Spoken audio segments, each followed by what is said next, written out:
Okay, so first of all, we're going to investigate a crime scene today. Look, man, I need your help I to ain't help got to me take with answers from you. No, you didn't just I'm cut me Shad. off. I got a big this dick. this is and I Dolce, get not chicks. broke Che. Okay. So I don't know what you're doing second here of with all, all that, and it's probably not looking as like big Don as you Lemon. think it is. And But third of all, and about Don you got the Lemon lighter? is a very successful journalist on CNN, mind you, and he's got a real job and is really making moves in this industry. So you need to redirect that statement.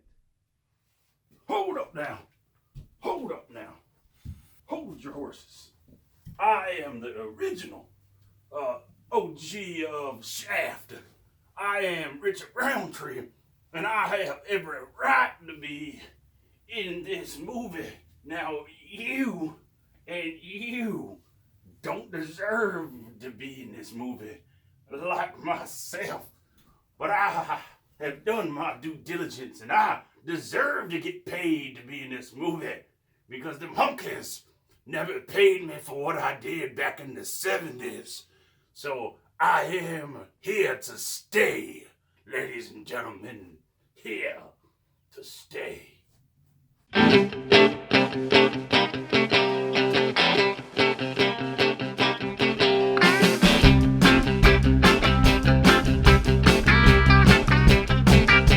Well, here I am. I'm busting down in Lufkin.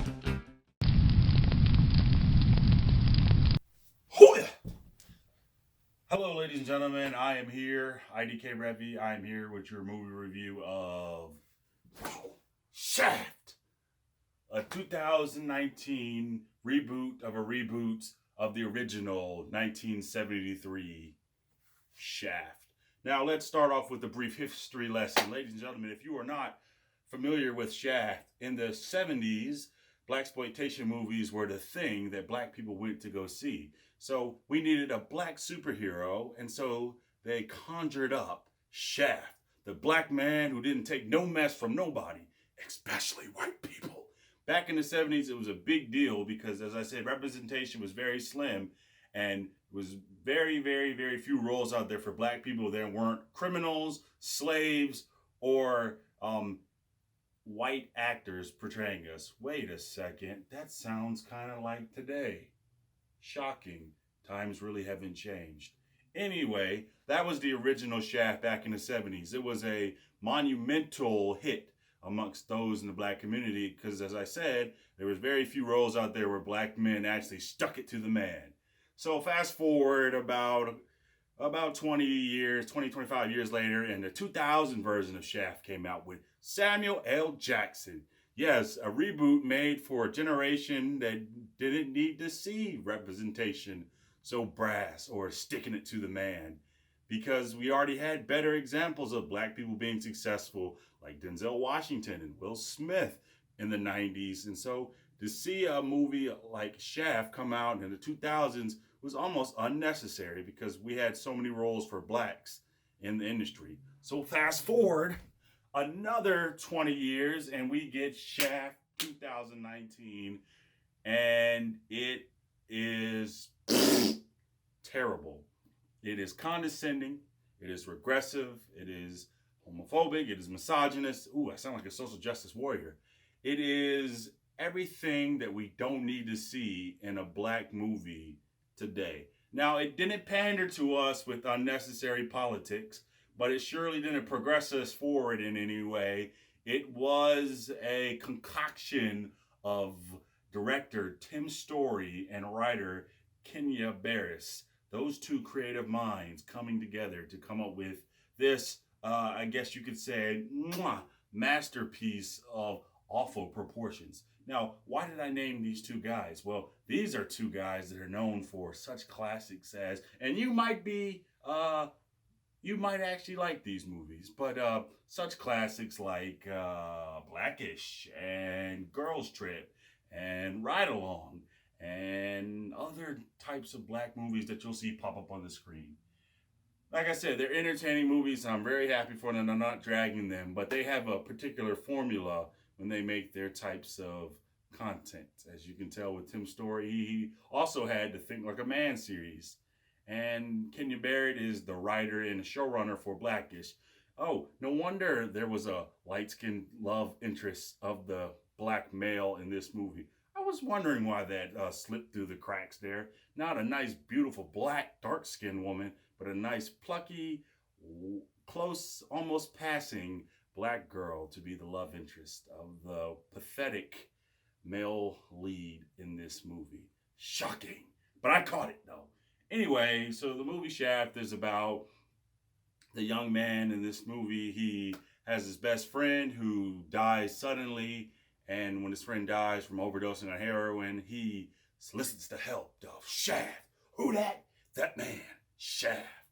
He goes and gets Shaft, who happens to be his dad, and John Shaft is every single thing that you could possibly think of.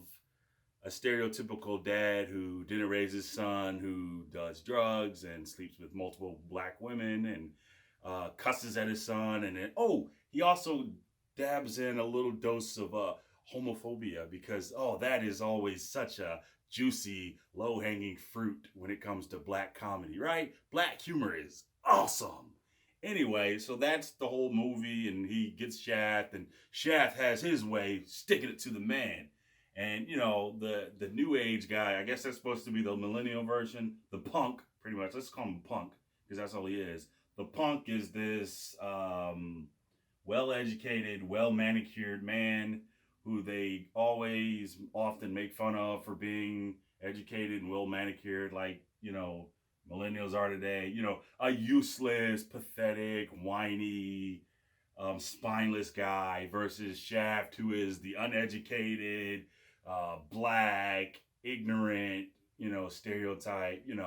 One guy acts more white and the other one acts like a ooh, I wasn't supposed to say I said it again.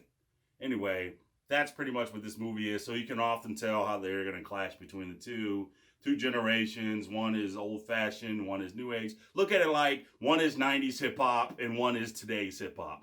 You could look at it like that.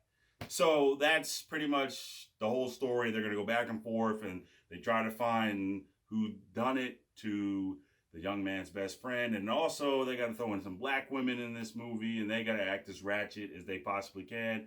I'm very sad that Regina Hall associated herself with this, but because there are so few roles out there for black women and all the white women in Hollywood get all the good roles, I'm sad to see Regina Hall in this type of movie, but to each his own. I'm not dragging her for being in this type of movie, but I really wish that she wasn't associated with this type of movie because you don't need to be. You're above this, Regina.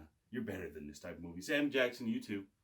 And then obviously Richard Roundtree was in this movie, and I don't know what's worse, seeing him in this movie or seeing Billy D as Lando Calrissian in Star Wars. I don't know which old fart from the 70s coming back to the modern day was better. But white people do it too, so who am I to say I can't drag it? So this movie is a 2 out of 10 because it's awful.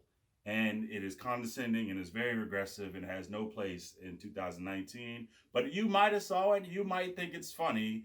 But if you're the type of person that thinks this movie right here is funny, well, guess what? You're probably one of the few people that thinks this movie is great as well. Like I said back when I did a review for this one, there are probably going to be more people that are going to go see this one than this one. So if you think this is great because it's being regressive, you can't really say much about this crap either. I'm IDK Ravi. Thank you for watching my movie review. I hope you enjoyed it. If you did, please like and subscribe and hit that notification bell because I will be back next week with another review of a TV show, movie, or whatever I feel like talking about because it's my show and I can do whatever I want. Peace out.